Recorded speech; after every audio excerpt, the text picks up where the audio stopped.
Assalamualaikum warahmatullahi wabarakatuh. Pada kesempatan ini kita akan mempelajari bagaimana cara menentukan sudut-sudut istimewa pada kuadran 1, kuadran 2, kuadran 3, dan kuadran 4 sebagai materi prasyarat dalam mempelajari persamaan trigonometri di materi berikutnya. Jadi apa itu kuadran? Coba diperhatikan. Ya, di sini kita misalkan di sini ada lingkaran. Satu lingkaran seperti ini. Ini nilainya 360 derajat. 360 derajat. Jadi misalkan dari garis ini, dari sudut 0 derajat ini sampai ke sudut 90 derajat, ini berada pada kuadran 1.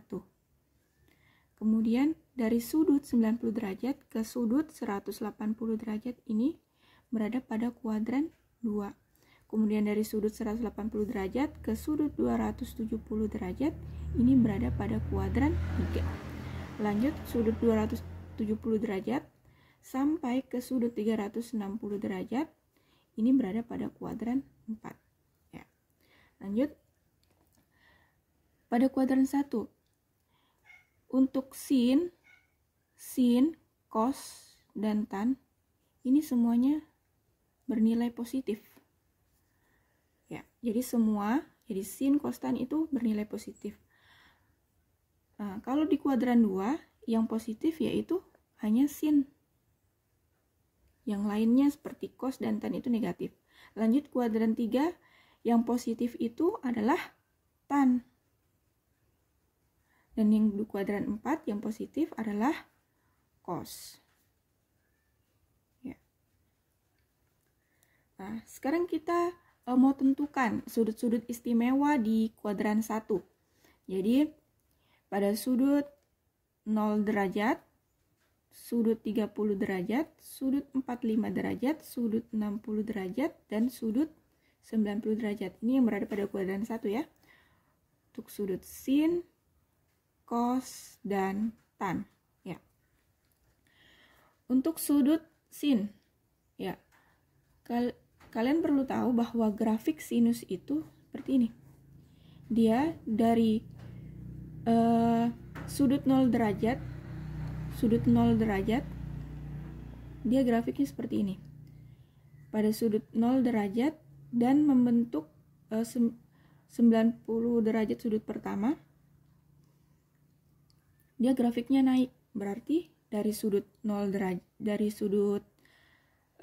derajat dia sinnya 0, kemudian dia naik lagi jadi 1/2, naik lagi 1/2 akar 2, naik lagi 1/2 akar 3, naik lagi 1/2 akar 4 atau 1, ya kan?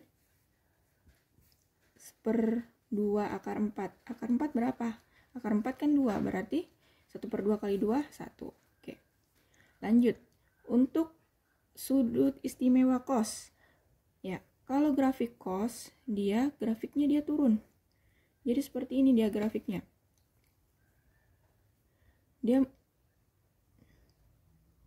Jadi sudut 90 pertama dia itu turun. Sudut 90 derajat pertama dia itu turun. Jadi maka kebalikannya dari sin. Maka berarti 1, kemudian 1/2 akar 3, kemudian 1/2 akar 2, kemudian 1/2, dan 0. Ya.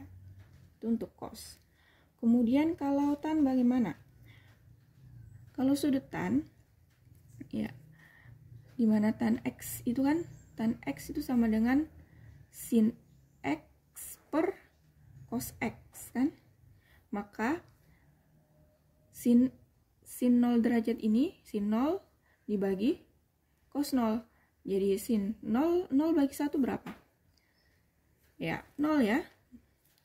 Kemudian 1/2 dibagi 1/2 akar 3. Berapa? 1/2 dibagi 1/2 akar 3. Ya. 1/3 akar 3 ya. 1/3 akar 3. Kemudian 1/2 akar 2 dibagi 1/2 akar 2, penyebut dan pembilang sama, berarti 1. Kemudian 1/2 akar 3 dibagi 1/2. Ya, berarti akar 3. Kemudian 1 bagi 0, ya, tidak terdefinisi. Ya, jadi kalau kalian sudah paham, sudah tahu di kuadran 1, nah pasti kalian akan mudah untuk mencari nilai di kuadran 2, ketiga, dan keempat. Misalnya, kita ingin tahu berapa nilainya sin 150 derajat. Pertama kita tentukan dulu 150 derajat itu berada pada kuadran keberapa? Ya, jelas berada pada kuadran kedua, ya kan? Acuannya di sini di sudut 180 derajat, berarti 180 dikurang 150, ya selisihnya yaitu sin 30. Karena sin itu berada pada kuadran 2 nilainya positif, maka hasilnya pasti juga positif. Sin 30 berapa? Sin 30 1/2. Oke. Lanjut, misalnya cos 135 derajat ya. Cos 135 derajat. Ya, berada pada kuadran keberapa? Ya, kuadran kedua. Berapa selisihnya dari 180 derajat? Ya, selisihnya berapa? 4 cos 45 derajat. Nah, cos yang berada pada kuadran 2 nilainya negatif karena hanya sin yang positif di kuadran kedua, jadi hasilnya pasti negatif. Cos 45 berapa? Cos 45 1/2 akar 2. Oke. Lanjut, misalnya lagi tan 120 derajat ya. Tan 120 derajat berada pada kuadran keberapa? Berada pada kuadran kedua. Berapa selisihnya dari 180 derajat? Ya, selisihnya yaitu 60, berarti tan 60 ya. Nah, nilainya positif atau negatif? Negatif. Nah, tan 60 berapa? Tan 60 akar 3, jadi negatif akar 3. Oke. Coba kita coba di kuadran ketiga. Misalnya sin 225 derajat ya. Sin 225 derajat. Ya, berada pada kuadran ketiga kan? Nah, terus selisihnya berapa dari 180 derajat? Karena kita acuannya dari ini, dari sudut 180 derajat. Berapa selisihnya? 225 dikurang 180, ya sin 45 derajat ya. Positif atau negatif? Jelas negatif karena yang berada di kuadran 3 yang positif adalah tan, berarti negatif. Sin 45 berapa? Sin 45 1/2 akar 2, jadi negatif 1/2 akar 2. Kemudian misalnya lagi cos 210 ya. Cos 210 berada pada kuadran keberapa? Berada pada kuadran ketiga. Selisihnya berapa?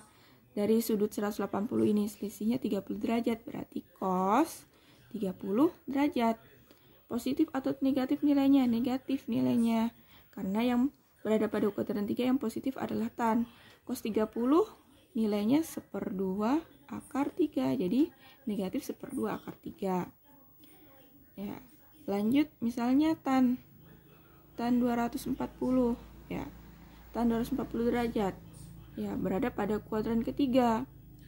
Dia selisihnya berapa dari 180 derajat? Ya, 240 dikurang 180 kan berarti tan 60 derajat ya. Ya. Nilainya positif atau negatif? Ya, nilainya positif. Berarti tan 60 akar 3, jadi positif akar 3. Itu tadi untuk contoh di kuadran ketiga.